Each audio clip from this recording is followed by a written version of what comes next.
Let's find out more about what it is that the Orioles did acquire yesterday. Joining us now, you know him from MLB Pipeline, MLB.com, MLB Network. He is our friend Sam Dykstra, and he's back with us now here on GCR.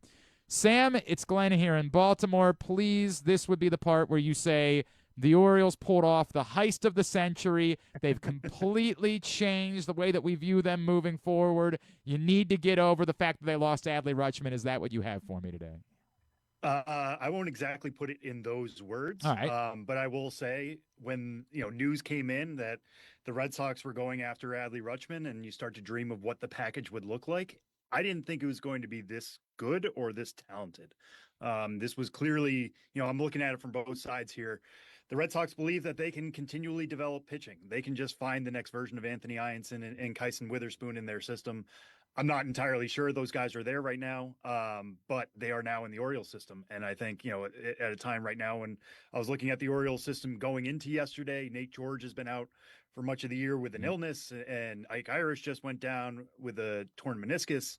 You don't make moves just to replenish the farm system and because the top two guys are hurt, but like it looks a whole lot better and a lot fresher and a lot more interesting today than it did 24 hours ago. Let's talk about Eyanson and Witherspoon. Are the Orioles? It's not like they haven't had any pitchers, but they didn't draft them. They haven't really developed them. They've had to acquire them via trade. What they haven't had is surefire front line types of pitchers in their system. We thought that was what Grayson Rodriguez was, who ironically is pitching in Baltimore tonight for another team. He didn't prove to be that guy. Are these that type of pitching prospect? Like legitimate, if these guys continue on this trajectory, they are front of the rotation types of pitchers. I think Eyanson is the closer of the two Okay. to that.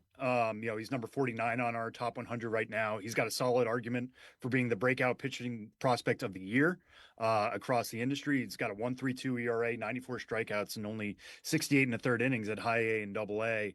He really opened a lot of eyes this spring. I mean, he was coming out of LSU, right? Big time program. He actually pitched in their national championship winning game over there in Omaha. He got the start for LSU in that one. So he was well known. But he was flashing triple digits heat in a spring breakout game, and everybody kind of sat up. I was at that game actually against the Orioles in Sarasota, and everybody in the stadium was just like, "Oh man, if he's throwing 100 now, like this is a serious pitching prospect." I will say he's kind of given back some of those velocity gains. He's sitting more now in like the low to mid 90s. But the slider, the curveball are two really special pitches with really good vertical action. He's added a splitter in pro ball, and that's given him something to give more of like a changeup look. And I think that really speaks to how well he's taken to pro instruction.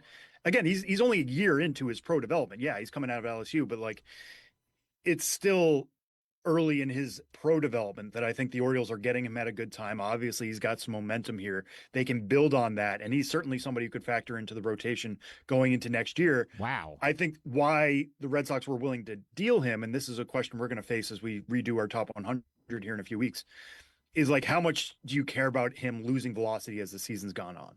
So that makes it harder for me to say he's a true top of the line rotation type. He may be more of a number three if he's settling in closer to like 93 to 95 long term. But we know it's in the tank now, and we didn't think that a year ago at draft time. Kyson Witherspoon has kind of gone the other direction. He actually was the Red Sox first rounder last year out of Oklahoma, slipped a bit in stock. His ERA is 4.78 and 75 plus innings at high A this year. So he hasn't broken through to the double A level. A lot of people thought he had a really special fastball coming into pro ball, and actually it's been much more hittable, especially if he's not getting it at the top of the zone. If he loses a little bit of command, which is what he's done, and it's sitting more in the middle of the zone, guys have touched it. I mean, I think the swing and miss rate for it has been around 16%. Normally in fastballs, you would hope for a good one. It's in like the mid 20s. So that's certainly a question mark. He's got a slider, cutter, curveball, cutter that have all shown progress and can be potential above average to plus pitches. He's somebody who's like worked on his delivery a lot. It's got a really short arm action to him. I think he's still a work in progress in that way. And I think he actually offers kind of the other way from Eyanson, a buy low opportunity for the O's, that they can really put their own stamp on him and realize like, okay, we need to work on some things. Let's work on that together and maybe get him back into a top 100 prospect because that's what he was back in the spring. Someone would ask if the Orioles have the ability to put their stamp on a pitcher, but I'll save that commentary for another day. Sam, let me go back because something that you said about Eyanson really is important to me because I think some of the difficulty we're having with what the Orioles did, again, it looks like, to your point, they got a really good return for Adley Rutschman. At the same time, it's hard to figure out, okay, but these look like low-level prospects. When is the timeline? You're suggesting Eyanson could be a factor going into 2027? It's certainly a possibility. Okay. I mean, he's somebody who's been at AA for a little while now. And once you're at AA, I think the conversation always starts, right? Like there are guys who could skip AAA. Now, I think that's a little bit more difficult on the pitching side because AAA has ball. You want to see how this stuff is going to play with that actual baseball in your hand. So I would want him to see Norfolk maybe before this year is out, but he has this success. Like it's certainly there. And I think the quality of the breaking balls could get batters out right now. So yeah, you could hear whispers of him like being in the competition in spring. It wouldn't shock me if he goes back to Norfolk just to get a longer look at that level.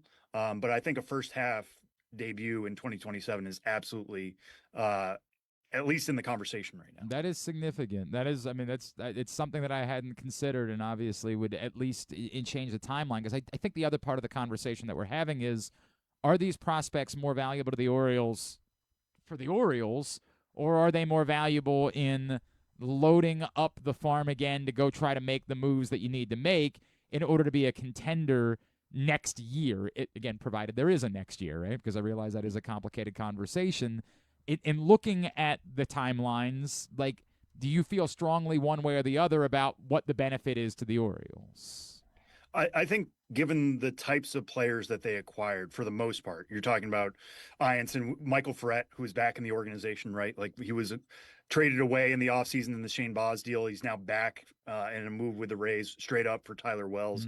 I think part of the reason they got him is because he is major league adjacent. He's been at AAA for a little bit now. He's got a kitchen sink approach. Everything's moving different directions. He can kind of go east-west, the pair of fastballs with not special velocity, but like the four-seamer's getting a lot of swing and miss right now at the AAA level because batters are trying to think about what's coming and they're not always expecting the four-seamer.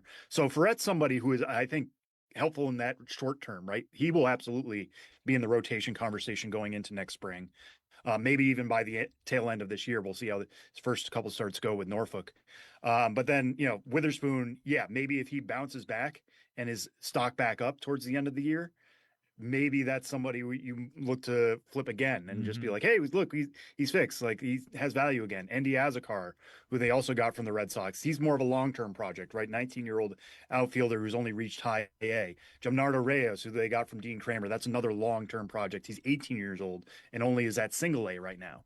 It's certainly a bulkier farm, and if you want to take that long-term view, it's easier to believe in the quality and the long-term outlook of the Orioles system, but this is not a team that should be rebuilding right now. But I think that's the part. Sam Dykstra is with us. What you just said is what we're struggling with, right? Like if these were the returns they were getting when years back when we knew a rebuild was coming, I think there would be a little bit more of a all right, like this is a great starting point. And obviously, like they traded Manny Machado once upon a time, and all they had to show for it was Dean Kremer until now he's gone.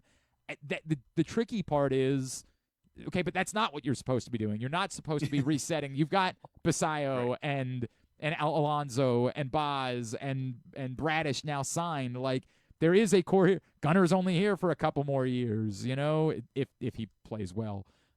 Jackson Holiday, you've got the core. You're supposed to be winning now.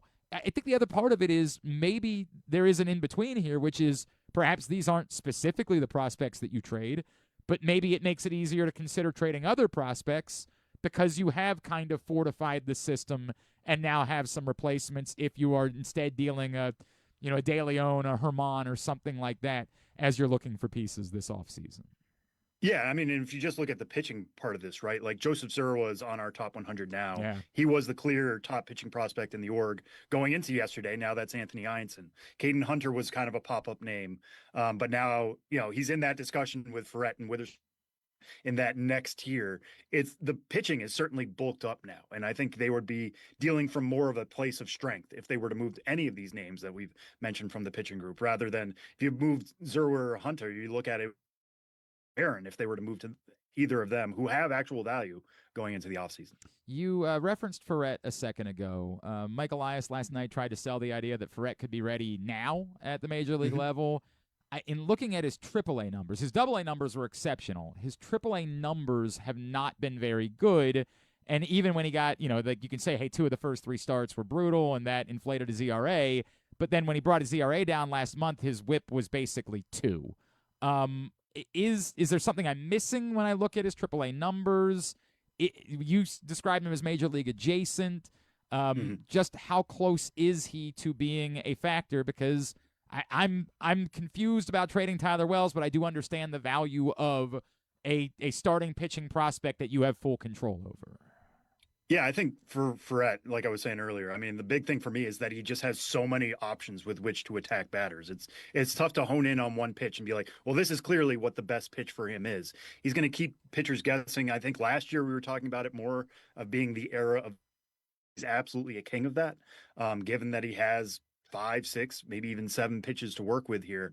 You look at the AAA numbers, yes, I get it. It's an ERA of 4.89, but he's still striking out 46 batters in 38 2/3. Like, I think he's a run of about 2 to 3 good starts away from really, I won't say forcing Baltimore's hand, but being like, okay, clearly this guy is ready. Let's give him a look just to get that kind of, and this is another thing that's been in vogue in recent years, getting a guy just a quick cup of coffee at the end of the year, knowing what the major leagues look like, sending you into the offseason with that experience so that you can build on it, get some feedback from major league hitters, try to, tinker with your arsenal, or at least understand what it's going to be like for a fresh start in 2027. Is that at all complicated by, I believe, is the story that if there's a work stoppage, anyone on the 40-man roster would not be able to participate in the minor leagues next year? Is that a complication to making some of these decisions right now? That's a good question. I haven't asked as much about that. I think you have to operate as if games are starting day one. Like, you don't want to hold a guy back from making, his major league debut. I referenced him. It feels like this is the kid that didn't do his homework on Wednesday night, hoping it was going to be a snowstorm, right? Because all the weather people said there's going to be snow, and then you wake up the next morning, or maybe someone a little bit older in college who got drunk the night before, and there's no snow on the ground when you wake up, and oh crap, like I really screwed this up a little bit. Yeah, no, I would. If I were a major league team, I would operate as if you're going to have an opening day 2027. I certainly hope there will be. Make the right moves for your organization right now, especially if, like Forret, like I said, if he makes 2 or 3 really solid starts in Norfolk and is looking really good, I wouldn't hold him back. Like, you're going to just anger the prospect going into the offseason. That's not good for anybody. You mentioned Johmnardo Reyes. He's 18 years old. You look at him and you say, hey, boy, the numbers are really good, but it's an 18-year-old in the Florida Gulf Coast League. Is there anything that we can say about that, or do we essentially say we have no idea? It's kind of just like some magic beans. I mean, it's always going to be a lottery ticket when he is that young, right? I mean, there are some really good traits here. We have him at 55 power on that 20 to 80 scale, which is above average. The exit velocities have been good. It might be 60 power, which is plus power by the time he gets to full maturity. It's average to maybe even above average speed. So there's a lot of tools to dream on here, which for like Dean Kremer, I think is a pretty good get back. And again, we were talking about earlier, like it's still a little bit early in runway in terms of development, because he's only 1 year out of the draft. Reyes being only 18, like, you have a lot of time to make that guy into what you want. And if he's off to this promising start, and he's trimmed a little bit off his strikeout rate since coming stateside compared to where he was at last year in the DSL, there's a lot of arrows pointing up with that guy, and that's the type of prospect you want to acquire. Sam, before I let you go, look, Enrique Bradfield has had a difficult path. He's been hurt a lot. He has not hit, and we knew that was going to be a concern. When the Orioles drafted him, is how capable he was going to be of hitting. He's been healthy this year, and he has hit a little bit. The Orioles' outfield picture is bleak. I mean, it's bleak. Hopefully Dylan Beavers becomes the guy they think he can be. We're now a few years into this with Colton Cowser, and he's just not becoming a consistent major league bat. Is Enrique Bradfield a factor again? Is it plausible to believe him to be capable of being an everyday major league player, or are there still too many questions for you about the bats? There's just too many questions for me. I think, like, especially in the power department, it's really tough to carry a guy who's maybe going to slug 370 in the major leagues. I know the defense is going to be elite. I know the base running is going to be elite. There are other ways for him to be valuable. I just, he's 24 years old now, and the power has just not come around, nor that you would really expect it to, given his 5'11" frame. I still think of him at best as like a fourth outfield type. He's not going to be an outfield savior unless something really turns around here. It's like you said, like he has battled injuries in the past. Saw him in the fall league last year. He got hot at times there, made some of the best catches I've ever seen out there. That was wowing folks left and right. But I just think like you want some level of impact at the plate, and he's just not going to be the guy to bring it. Sam, what can we plug for? I know it's a busy week for you guys. What all can we plug? Yeah, just honestly check out MLB.com/pipeline. I mean, we've had tons of deadline write-ups. I wrote up the top 25 prospects who got traded, many of which we talked about here today, went to the Orioles system. My colleague Jonathan Mayo wrote up the best hauls at the trade deadline. I'm going to be recapping the trade deadline on the show before the show, the official podcast of minor league baseball, later this week. So tune in for that. It's a busy time, but we're going to be going right into re-rank season after this. We're incorporating the draft picks into the top 30s later in August and redoing the top 30s completely. So it's a fun, exciting time. Keep an eye out for that at MLB Pipeline. Do you have a sense of where Booth is going to be on that list? I think one of the biggest debates we're going to have is who is the top prospect for the Orioles now. Is it Eyanson or is it Booth? I think both of those guys are going to fit pretty comfortably in the top 100. It's just who comes out in front of the other, and that's a fun debate, and it's going to be a fascinating debate. I don't have an answer for you now, so I guess just check in a few weeks. At Sam Dykstra, MILB is how you give him a follow. Sam, really appreciate you taking time on a busy day. Thanks so much for doing this. Let's talk again soon, all right? Yeah, absolutely. Thanks so much for having me. Sam Dykstra.